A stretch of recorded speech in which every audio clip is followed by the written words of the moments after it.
Hello, my name is Sunita Kadian. Welcome to this video on IELTS Writing Task 1 test tips. So what do you get in the IELTS writing test?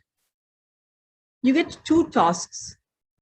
Task 1 is different for the academic and general training students, and task 2 is similar. So in task 2, you're asked to write an essay, and in task 1, the academic students get a visual input.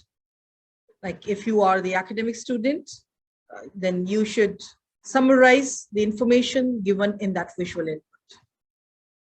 And if you are the general training student, then you'll get a letter in your task 1.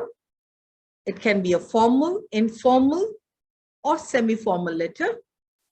And whether it is the academic writing task 1 or the general training writing task 1, for both, you should write at least 150 words. So what do you get in the IELTS academic writing task 1? Let's understand that, what kind of graphs you can get and how you should write this answer. As I told you, you get a visual input, which can be a line graph, a bar graph, a pie chart, a map, table, or a process. And you're asked to write at least 150 words. So whatever information is given in the visual input given to you, you should summarize that information. How should you summarize that? What all should you include in your answer? So how should you write your academic writing task 1 response? In paragraph 1, you just paraphrase the question. Like the graph illustrates or the chart depicts, whatever it depicts, write that in one sentence. And if some years are mentioned, like 2002, 2010, that way, mention the years that have been mentioned over there, from which year to which year. Like the information is given from 1950 to 2000, that way. Mention the years. Or maybe if it's about 2 different years, something about 2000 is given, something about 2010 is given, or if it's a prediction about the future also, just mention that. And in case there are some values, if the information is given in percentage or dollars or euros, whatever it may be, you mention that also. So in all, your first paragraph includes 2 or 3 sentences. Then you move on to paragraph 2. Now, from paragraph 2 onwards, you need to take care of the tense. In the first paragraph, you should have only present simple tense. You can have it in active voice or passive voice. So when I say the graph illustrates, this is active voice. If I say this information is illustrated, then that is passive voice. But both are in present simple tense. But paragraph 2 onwards, you should have the tense according to the time mentioned in the visual input. If it's about something that is there all the time, or maybe it's the average of every year, then you have the present tense. Otherwise, the past or the present perfect, the future tense, according to the time mentioned in the question. So in paragraph 2, you give an overview. Overview means you just mention the general trends, the most general trends. You do not give detailed description in paragraph 2. You do not mention the values also in paragraph 2. And include the most striking features over here.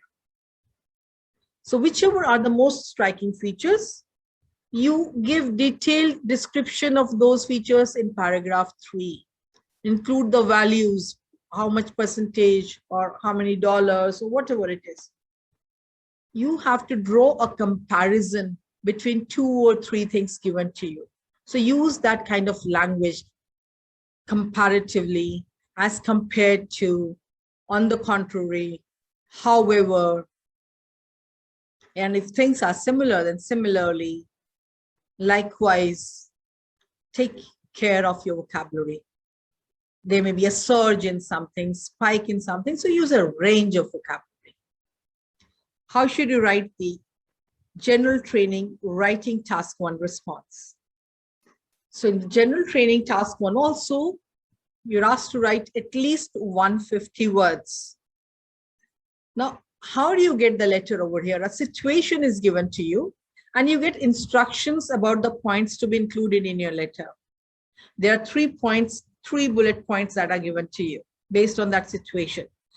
You must include all the points in your letter. Have different paragraphs for different points.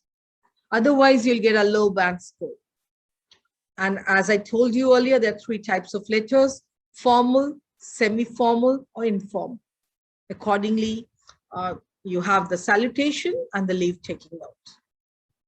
For instance, if it's the formal letter, then you're going to write dear sir or madam, because you do not know the gender also of that person. And then at the bottom, you write yours faithfully. But if it's a semi-formal, you can just write dear and put the first name over there, and then yours sincerely. If it's the informal letter, hi, hello, and lots of love, take care, you end the letter that way. Here also paragraphs are needed. As I told you, 3 paragraphs for 3 bullet points. So paragraph 2 is the first point with detail. Paragraph 3 is the second point with detail. Paragraph 4 in your letter is the final point with detail. That's the third one. So what is included in the paragraph 1? It's just the opening statement. That means you just write reasons for writing. Why are you writing to somebody? Get that answer in just 1 sentence, maybe 2 sentences, not more than that. If it's a formal letter, then in the first paragraph, you should also introduce yourself. A brief introduction of self should be given, not the name, but whatever your introduction is according to the situation. And then in paragraph 5, you mention what you want the other person to do, your expectation from the other person. So that becomes the closing statement. So just 1 sentence over here will do. And then of course the signing off. So this is the way you should structure your letter. Now here, if it's a formal letter, you use formal language. If it's an informal letter, like when you write to your friends and relatives, obviously you can use the contracted forms also, and you use informal language. How are you assessed in IELTS writing task 1, whether it's the academic or the general training test? So there are 4 criteria.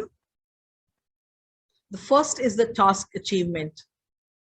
Task achievement means whatever points are included. Do you answer all those? Do you include all valid information? Do you mention all the key features in your response? So you get points for that. And do you mention that information accurately? There has to be accuracy also. So 25% for this. Coherence and cohesion, even in a letter, how you link your points, how you move from one point to another. So that coherence should be there. Cohesion should be there. Use the linkers also. Then lexical resource. Lexical resource, the vocabulary that you use. Use a range of vocabulary. For instance, in the academic writing task 1, if you get some map or a graph, things can be stable, things can fluctuate, like temperature can fluctuate, it can be stable. So use the words accordingly. There can be a surge in something or a spike in something. There can be a fall in something, increase, decrease. Then grammatical range and accuracy, it really matters because your tense is extremely important. You have to use the tenses according to the requirement of the question. Many students go wrong with the past perfect and the present perfect tenses. And even when you have to predict something about future, the future perfect tenses. So practice all the tenses, especially the perfect tenses. And of course, for the writing test, you need practice. You can always come to unilearning.com and get personalized classes. Practice, practice, practice. That's what is going to help you in the writing test. And with practice, thousands of students have already got a good band score, so why not you?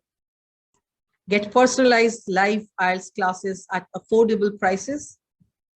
Log on to www.unolearning.com.